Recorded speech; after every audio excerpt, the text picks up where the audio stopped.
Continuing my series on pressure applied in the dungeon crawl. And today I'm going to talk about encumbrance. Encumbrance pressure, which could be called decision pressure or choice pressure. Same thing, obviously.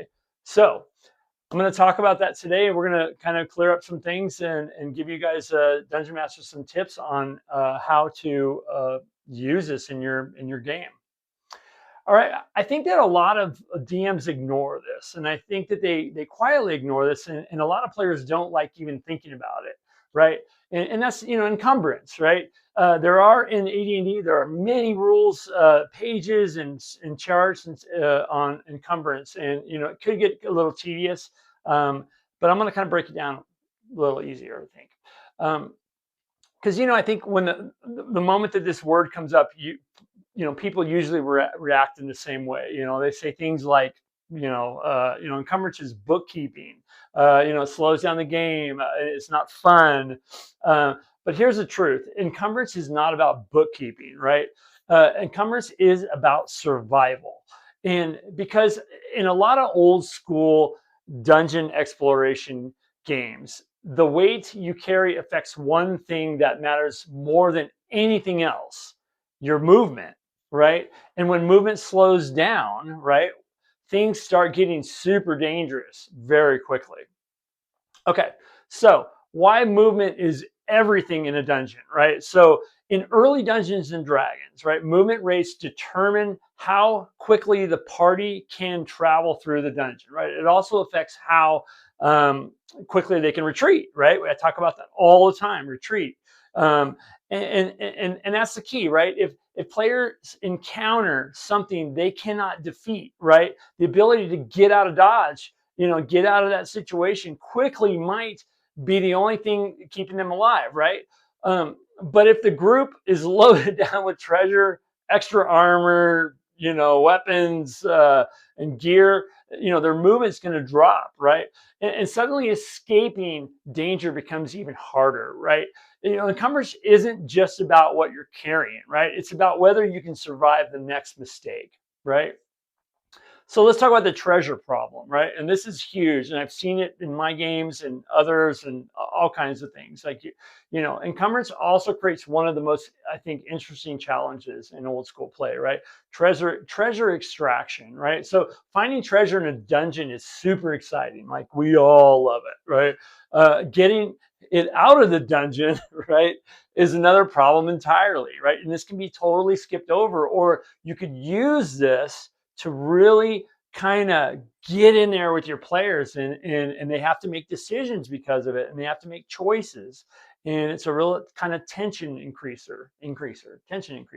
Yeah. So like a chest full of silver coins might weigh hundreds of pounds, right?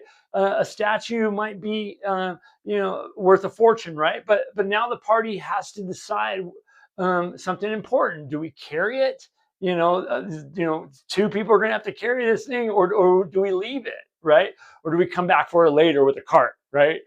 These kind of logistical decisions turn dungeon exploration into something more, right, than just fighting monsters, right? It becomes an expedition. So here's something I like to talk about, and this is like when greed becomes dangerous, right? Encumbrance also creates a natural tension between greed and survival, right? Let's say, the party just defeated a group of monsters, right? And they found a pile of treasure, right? Everybody starts grabbing coins, right? Weapons, armor, anything valuable, right? But now the party is moving slowly, right? If you're a DM, you're gonna say this to them, and now, very slowly, right? They're dragging bags and they're making noise down the hallway. The dungeon is not static, right? We've talked about this, right? Wandering monsters happen, right? So now the party has to travel back to the surface carrying a small fortune while moving at half speed, right? And that's when things can go wrong, right? So encumbrance, and I really want to talk about this, encumbrance is going to create real decisions, right? One of the best things about encumbrance is that it forces players to make real decisions, right? If you're using it as a DM, right? Do we bring extra gear? Do we bring extra water? Do we bring supplies for a long expedition? Or do we travel light so that we can move quickly? You know what I mean? Do we carry treasure immediately? Do we stash it? Do we mark the location and come back later? Every choice has consequences, right? And those consequences make the dungeon feel real, right? Because resources, weight, and distance suddenly are going to matter, right? Time, we've talked about time so many times. So, anyways, another thing I want to kind of cover is, smart players are going to plan their expeditions, right? So experienced old school players eventually learn something important, right? Dungeon exploration works best when you treat it like an expedition, right? You plan ahead. You think about how much gear you're going to need, right? And you know your limits, right? You consider how much treasure you might want to bring back, and you have a way of doing that. Sometimes groups even plan multiple trips, right? The first trip, explores the dungeon, right? The second trip relieves the dungeon of all of its treasure. You know what I mean? Those kind of logistical strategies are part of what makes old school play so satisfying. So when encumbrance is ignored in your game, and this has been my experience too, if you ignore it completely, the party carries everything, right? And I've had players like this, and I'm going to have crowbars and grappling hooks and all this other stuff, and every single weapon, a spare suit of armor, like it fits on the character sheet. Why can't I carry it, right? Every single coin that they have, right? Instead of converting it into some gems or something like that. They move through the dungeon like walking warehouses, right? And suddenly one of the most interesting logistical challenges in the game disappears, right? Encumbrance might seem like a small rule, but it's one of the mechanics that keeps dungeon exploration grounded into reality, right?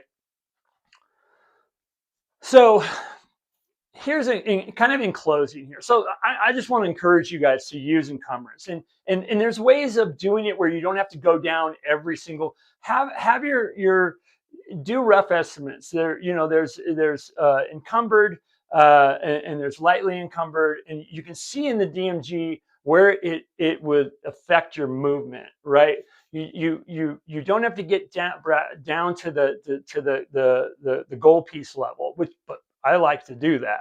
But you don't have to do that. Just know when the players are encumbered, heavily encumbered, or lightly encumbered. Look in the DMG on that.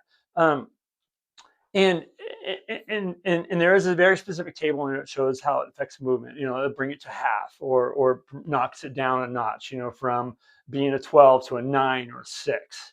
And that's going to matter. So start that way. Start very lightly. And but like in my campaign game, I have them fill out, how much exactly the torches and how many they have and how many how much it weighs, and then doing the calculation based on strength and all that. You can do that, and my players do it at the very beginning. They knock it out, and then they just kind of maintain it as they go, and it works perfectly.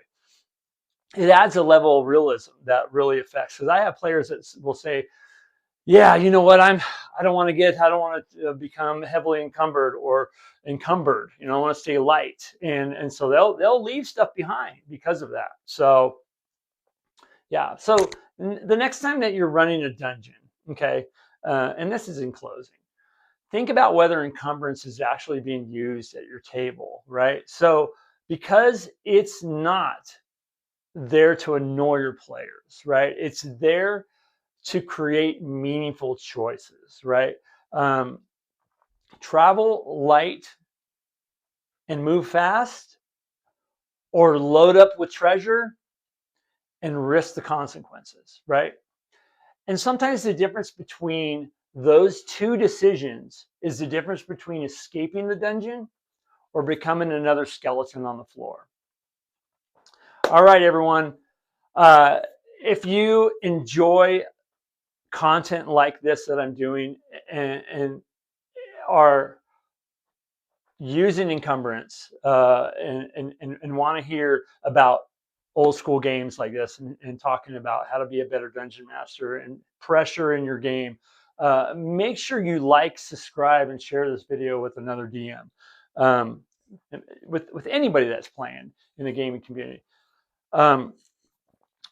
I really think that this series that I'm talking about pressure, if you try these methods, you're going to find that your game is going to, your players are going to lean in and they're going to see that, wow, you know what?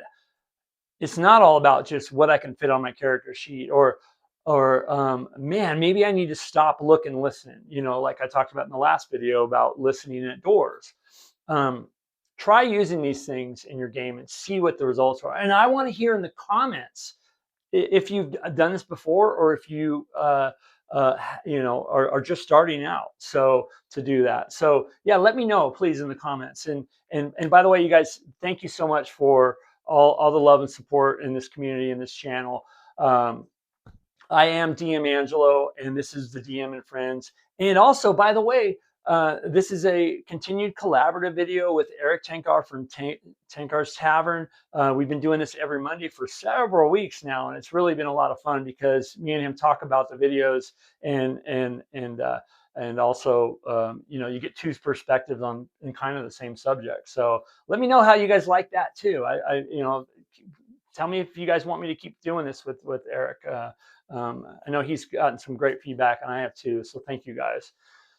All right, you guys, starting to ramble, I think. But anyways, yeah, another one's coming out next week, and love to hear from you guys in the comments, because I feel like pressure, tension, and choices and consequences are a big part of old school gaming. So yeah, let's keep it up, guys. All right, you guys, as always, here we go. Take care of yourself. Keep gaming, and bye-bye.